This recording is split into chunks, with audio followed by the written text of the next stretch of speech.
Today in the garage, Rich Nass from Open Systems Media. Let's go.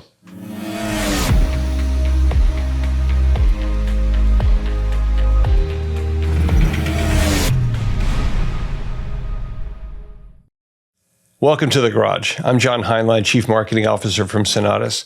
Today, we're so pleased to welcome Rich Nass, who's Executive Vice President from Open Systems Media. Rich, welcome to the garage. Thanks. It's great to be here. You know, we were thinking about this, and I think we've been talking with each other for maybe upwards to 20 years now. In my various roles, I was at ARM and other places, and you've been in many different periodicals from UBM, E-Times, and for the most recently, Embedded Computing Design. Embedded Computing Design. And you're also a frequent podcaster. You talk with everyone in the industry. So you're saying I'm old? No. Is that where we're going with this? But I think because you talk with everyone in the industry, we were so excited to have you on the show because I think you bring a perspective of talking with a wide range of ideas and influences, almost like a mutual fund, right? You're not exposed to just one idea, you're exposed to lots of ideas. So welcome to the garage. Let's begin by telling us about you and your background. Sure.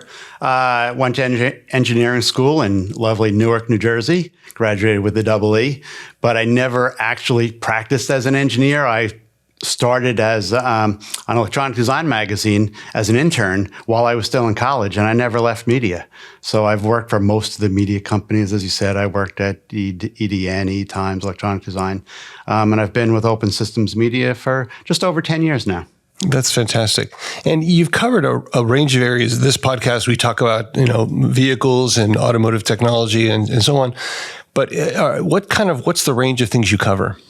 Well, I've been working in the embedded space for 30 years or so. And embedded to us it's a niche, but it's a big horizontal niche. Right. So the things that are most interesting are systems in the industrial space, automotive, medical healthcare, and consumer applications. So that's pretty much everything.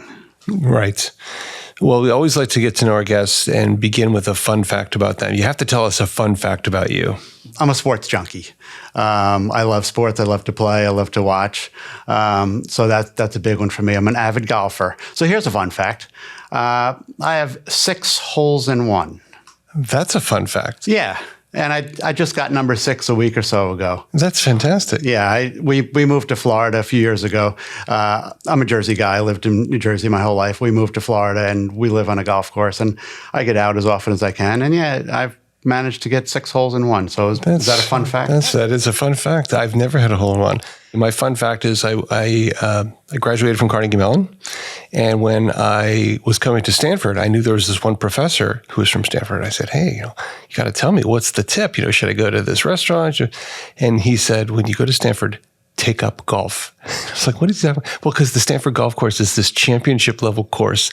Really? And students can play it for $16. And it's fun. And then actually another related fun fact is when I was at Stanford, my office mates were a couple guys named Jerry Yang and Dave Filo, who later founded Yahoo. And I played golf with Jerry Yang and Dave Filo back in the day. But not Tiger. I actually saw Tiger on the driving range. So when I was on the driving range, Tiger was like 20 feet away behind he's on the team, don't bother him fence. Got it. So another fun fact, I'm a maker, and I love to tinker. I think I run 5 different wireless protocols in my house. Wow. My wife just hates that I got all this crap all over my office and all over the garage, but I love to build stuff. That's great. Fantastic. Well, let's get into it and let's talk about vehicles and vehicle technology. One of the first topics I thought we'd cover is vehicle architecture. Vehicle architecture is evolving rapidly from a kind of a purely distributed approach to some higher performance domain controllers and then a lot of evolution towards zonal architectures. But it's a kind of a continuum. Where do you see the spectrum in the industry today, and what's your outlook on vehicle architecture? It's kind of funny because it is this pendulum that goes back and forth. And I think it started with centralized because that's where we were. We had these big compute engines. And then people figured out that they wanted to have all the various subsystems all around the car. And that was easier to deploy, but it came with its own set of problems. So we seem to be moving back toward this centralized. But I think where we are and where we should be is a hybrid approach. And that seems to make the most sense. That's the easier, I won't say easiest, but easier way to secure things. It's the easier way to drop in replacement systems. And that seems like the one that makes the most sense. And there's not a lot of people doing that right now because it seems to be one or the other. But I think that's where we're going to end up. A balance between the two. Yeah. Yeah, I was just mentioning to you, we had recent podcast guests on the show is Rivian, Vidya from Rivian. And they're using, I would say, a similar approach where there's a few very high power domain controllers for IVI and autonomous, of course, but also a zonal architecture based on 3 zones and some other things that allows them to really optimize the vehicle wiring. And do you see a shift towards zonal more? Somewhat. I mean, when you talk about the vehicle wiring, that's a huge benefit. A reason to do this. And there are other reasons why you'd want to do that. But like I said, I can make an argument on either side, and I have made the argument on either side. One of the things about my position, I don't really have anything vested, so I don't have to be right. Sure. I can make these statements, and whether they come out or not, it doesn't really matter to the world because I don't have anything behind it. But I would say that that's where we're going. Yeah, and it'll probably change again, as we do that. And it also happens to be somewhat geography based, depending on what region you're in. And there are areas of the world where they want to just do things as inexpensively as possible, to a fault in some places. Right. But those are some of the reasons why it goes one way or the other. Yeah, the reason, and Sonatus works a lot on vehicle networks. It's one of the many things we do. And one of the things that we observe, and I've seen in working in this area, is there is a physical reality of you got lights on this side of the car, and if the controller for that light is on the other side of the car, you're going to have to run wires across the car. So either shifting towards a shared media like automotive Ethernet, which is there's a lot of people doing, and or a hybrid of having zone controllers so that some of the local control can be in the local region that allows you to not physically run wires across the car seems to me a natural trade-off that people will evolve towards, even though, as you say, the compute level may vary based on perhaps price point or region. Yeah, I would certainly agree with that. As we talked about different regions have different standards for safety and for security, and they have to follow those standards first. Safety's first, obviously. It has to be safe, but then you look at how you can economize from there. Right. Fantastic. Well, let's talk about software because vehicle architecture and software are close cousins. Historically, you saw vehicles being dominated by more kind of closed standards, AUTOSAR and things like that. And more you're seeing a shift towards open source and open standards, Linux, automotive grade Linux and things like that. What do you see about the evolution in vehicle software as you talk to people? This is one of the ones that we talk a lot about lately for the last year or so. And it isn't so much in the automotive space because the automotive space isn't a leader there because it has to work all the time by the time you get to the automobile. So this is playing out in other spaces. And as I was thinking about this, I was thinking about how both hardware and software have become commoditized. Right. Way back in the day when we started, people came out with this awesome hardware. I got the fastest this, it has the most gigahertz. And the software was just an add-on to run on that hardware. And then after a while, when everybody got their hardware up to snuff, it all became about the software. And the hardware was a commodity, and you just had to have the best software to run on pretty much anybody's hardware at the time. And now we seem to be going back again, where people are differentiating their hardware by the use of the software.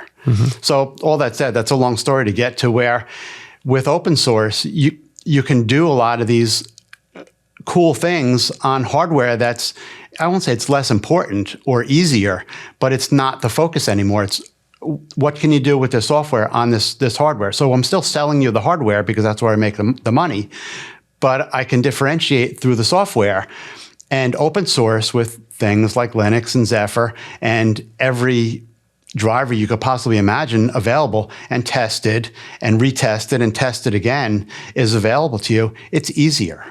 Does that make sense? Yeah, somewhat. I mean, you mentioned safety, and I think an important thing to think about is whether we're talking about the non-safe parts of the vehicle, the IVI, navigation, and so on, which have a lower level of safety requirements, versus the things that are higher level of safety.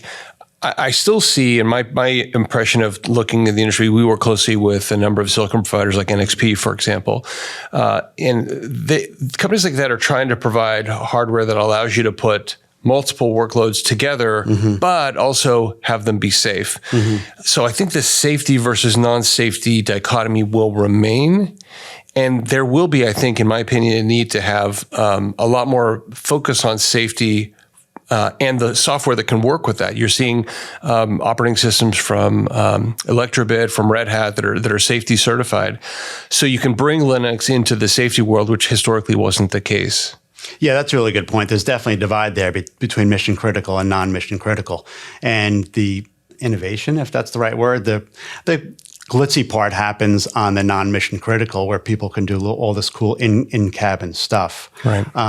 But when it does come to mission critical, safety critical, it has to work right all the time, every time. So you have to be far more careful on that side. Right. That's an important area. Sonatus has been doing a lot of work on safety, and we've got some exciting things coming out about that in the period ahead. But it's this dichotomy. I think people sometimes think, and my impression is I see people who are talking about this area conflate the putting an app in the IVI and that's everything, but there's much more to it than that. It's actually funny. We were just having this conversation years ago when we looked at the smartphone. You look at a smartphone today, it's this super cool device. Oh yeah, and it makes calls too. Yeah. And people are starting to look at the automobile as the same thing. It's this... The transportation is a side thing. Yeah, it does all these things. It's a moving office. Oh yeah, and it also drives. And the automakers are looking at that as a revenue source once the vehicle has left the shop. Yeah. It isn't like, okay, the only way I'm going to make my money is on repairs. Now you're talking about upgrades and downloading things and all stuff like that. Well, that's a perfect transition. I'd love to talk about that. Well, that was on purpose. Well, there you go. I'd love to praise, because you run a podcast. Matter of fact, we were saying that you run multiple podcasts. It's exciting to be your host of your, but also feel like I'm being hosted as well. So we can decide who's the boss here. It is a little weird because I'm always in that chair. No problem. But let's talk about apps and upgrades after shipments, and also monetization, because there's a holy grail, kind of a windmill on the hill, if you will, of OEMs are looking to find ways to monetize. But there's also a pushback from drivers and vehicle owners that they don't want to have be extorted for too much money. I think there's a balance to be had there. What's your take on these upgrades after sale and monetization? Well, there's two different things. One is that I guess it's generational, going back to that. I'm an old guy, and I've already paid my whatever it is, $40,000 in some cases for a car. I'm done with you. I've given you my money. I don't think you should have to come back to me for more money. But I think a younger generation gets that. That's just the way it works. There's always, you're not going to be paying anything of that significance again, but popping a couple $100 every few months is to be expected to do some of these cool things. The other part of this is that doing over-the-air updates is hard. It sounds simple, and it should be simple, but it's not. You're talking about a vehicle that's moving, for example, or are you doing this when it's in your garage? How do you ensure that it's safe and secure? Just like when we talk about these other hacks, where why would somebody want to hack my baby cam? Why would somebody want to hack my car? Because that's the gateway into everything that you own. Yeah. So lots to talk about there. First, on the idea of updates. I mean, we agree updates are important. Sonatus has a product called Sonatus Updater that we think is going to be the best solution in the market to address the complex and growing needs of OT updates for vehicles, especially the other thing that allows you to do. Sorry to interrupt. No, go ahead. Something I'm not in favor of, it lets them ship the car before it's ready to be shipped. Sure. And it is what it is, and that's become the norm now, where the first thing you do when you pop something out of the box is, okay, let me run the updates. And I think those updates should have done before I got it, not after I get it. And it allows the automakers to do the same thing. It's interesting. I mean, I think when Tesla first came out, you could argue they did a little bit of that, and they've certainly, Tesla has maybe a lot of that. They've released a lot of features and then rapidly improved them. And I'm of two minds about that, because on the one hand, I think you're right that some cases you're seeing that happen too early. On the other case, if it's done properly with safety in mind, you still have the opportunity to improve rapidly. And so there is a usefulness of having updates. I think the mindset of smartphones has given people the interest in having updates to the vehicle. And Exactly. Tesla's really proven how their drivers can be incredibly satisfied by seeing, I got a new feature on my vehicle. And generally they're free. A few of their features are non-free. But I think in general, what we believe is that there's some appetite for monetization to a point. And I think you want to offer driver services that kind of inspire and delight them. And if you do that, in some cases, drivers are willing to pay some small upcharges. But as we're talking about these apps and services, another important area is privacy. Drivers, there's been a lot of recent scandals where data was being shared inappropriately. We do a lot of work with data. It's one of the things we're famous for. And actually, one of the things our product does is actually promote privacy because it allows drivers to individually opt in and opt out of services that they want or don't want. What do you see as the role of privacy in improving this ecosystem? It's the same as any other application. Your car now has to be as safe as any other device that you own. And there's different levels based on what you're doing in that car, whose car it is, sort of thing. I think transparency is important, right? It's so much that if you... Transparency of what? In terms of being clear about what you're doing, being clear that we're going to use your data in these ways and not these ways. Yes. And I think so many services, even Yes on smartphones no. today are not transparent. But a lot of times the user doesn't even know what they're doing. And I think that could be the case in the car. How many times do you see these agreements and you scroll way to the bottom and hit I accept? And is that being transparent? Well, he signed the agreement. Yeah, but I think that there's a lawyery transparency and there's a sort of a plain stated thing. And in fact, there's a lot of discussion in government about, in smartphones, not cars, and smartphones about saying it should be easier to understand how things are being used as opposed to the fine print of page 37. I'm thinking about it from an auto industry perspective that if we want to promote users to use these features as opposed to automatically opt out, I think it behooves us to be clearer that we want to provide you these services. And by doing that, we're going to share this data. Is that okay? As opposed to 37 pages of fine print. Well, you also remember that when we started with some of these features, they were directly in the car. And then the automakers figured out that that's not the way to go. Let's put them into the phone. Then when the user comes into the car, it becomes enabled. So you're enabling them somewhere else and you're allowing that checkbox or signature to happen someplace else other than the vehicle. And that is an easier method for people to understand and get. Does that make sense? Well, yeah, you mentioned using people's phones. I mean, many different applications today, Waze, Google Maps, and other things, use aggregated data to provide a broader service that people share. And I think people are okay with that. So it feels to me from an industry perspective, we need to be transparent about how things are going to be used. And for example, anonymized. So drivers are willing to, share data appropriately for beneficial services. Appropriately is definitely the right word. Right. You mentioned a Waze app. On my way here, we're in Silicon Valley, there's mega traffic, and my Waze app took me through these neighborhoods that I didn't even know existed. And that's a good thing because people are sharing their data and Waze knows that there's traffic on 101 and you need to avoid it this morning. If you actually ask them if they wanted to share the data, I don't know if you'd get the same answer, but just sort of happens with a lot of these apps. Yeah, so it comes back to this appropriate, making sure that it's appropriate and it's anonymized. Yes. Yeah, very good. I wonder if we should talk about regulation, because regulations, which is kind of sometimes a dirty word, but regulation also has potential benefits as well. One of the areas that we're seeing in regulation is raising safety standards, for example, then privacy, which we sort of just talked about, is another. What do you think is the challenge or perhaps the opportunity that's raised by regulation? This is both in US and Europe and other regions. I'm a huge believer in this. The only downside, and it's actually a very large one, is that it slows the process to a painful... It isn't to a halt, but it's really, really slow. Right. And that drives me crazy. I'm a Jersey guy. I know I want it yesterday. Yeah. And sometimes you just have to wait. And you get the big players in the room, and to some extent, everybody has their own agenda. And what you end up agreeing on may not be the best for the end user, but it's best for everybody who's in the room and usually the people with the loudest voices in the room. But regulations are what they are, and we have to have them. Otherwise, you'd have autonomous drive would already be here, and you'd have cars bopping into each other on the road. Right. So think about certain standards like automatic emergency braking, and other kinds of preventative features. I was just reading the European NCAP standards, and their standards are interesting because they have over the coming years, the bar goes up and up and up to maintain the high, star rating that they have in NCAP. And even things like, stopping the car from rapidly accelerating, for example, from a stoplight, if there's a pedestrian, you're at a stoplight, maybe you look away for a moment, light turns green and you go, but actually there's a pedestrian who crosses in front of you. That's something that's in the Euro NCAP standards that has to be deployed in the coming years. Do you think those safety standards from these agencies is helpful to the industry?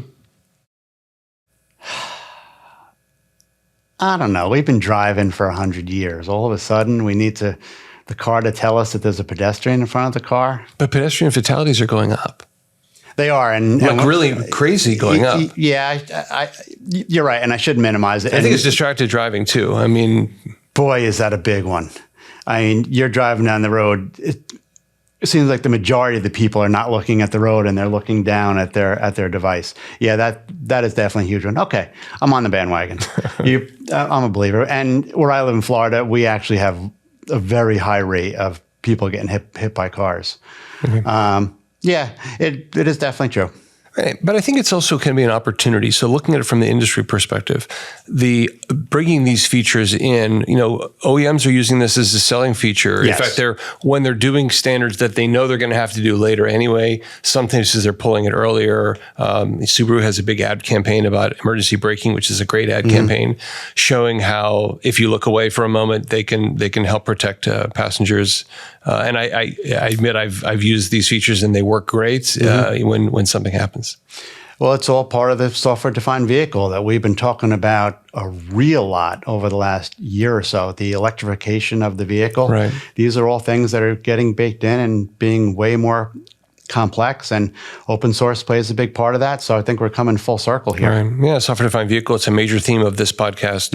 And it's really about how the vehicle is going to evolve faster than the hardware can evolve, and being smart about having software improvements over time is really important. And it is open source that will make that happen because it has the ability to move much quicker. Yeah. Another thing you're seeing in the industry right now is a real rapid shift in how vehicles are being developed and designed.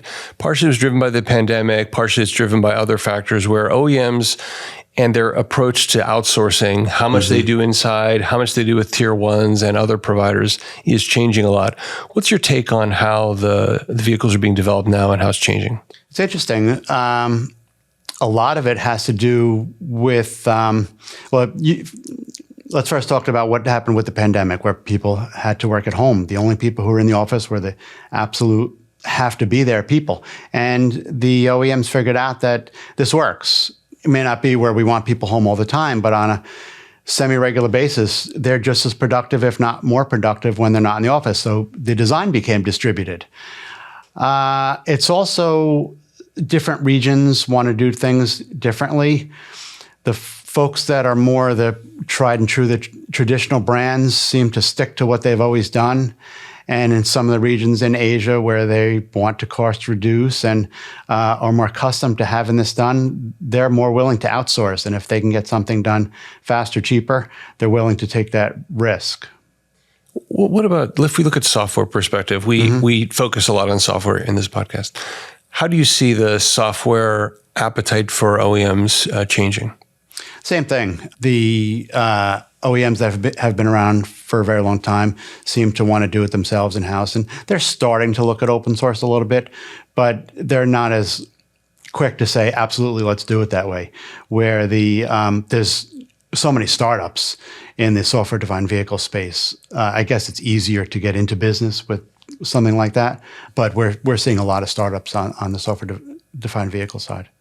And my impression is that OEMs, partially driven, as we said, on the pandemic, where there was supply chain crunch, where parts were in some cases unavailable, it seemed like that drove them to want to have more control over their subsystems and in some cases more control over their software. Is that what you saw? Somewhat. There's only so much that they can do. If a part's not available, a part's not available.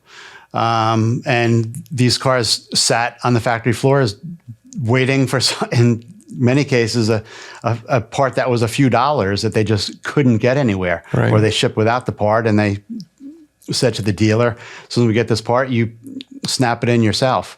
And the same thing on the software side. They were doing these downloads later. Ship the car now, and we'll send you the software later. Okay, so then we've talked about many different topics, from hardware to software to vehicle architecture. What other things are you seeing in your many conversations around the industry?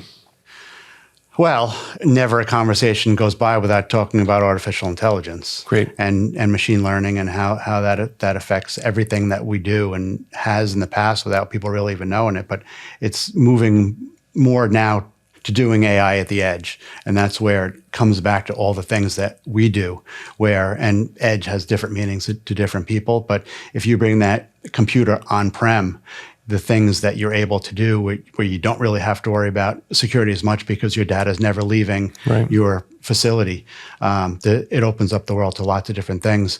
And when you bring machine learning in, having your automation equipment optimized, if you want to bring this back to automotive, the machines that are producing the automobiles are so much more optimized with AMRs, autonomous mobile robots on the factory floor. It's awesome what we're seeing. Okay, so certainly in the manufacturing side, there's a ton of investment in AI in the fixed infrastructure and that area. It's something I worked on before my last role at ARM. Yep.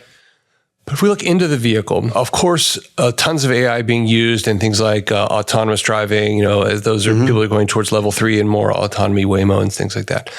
But other than autonomy, do you see AI also proliferating into other systems of the vehicle?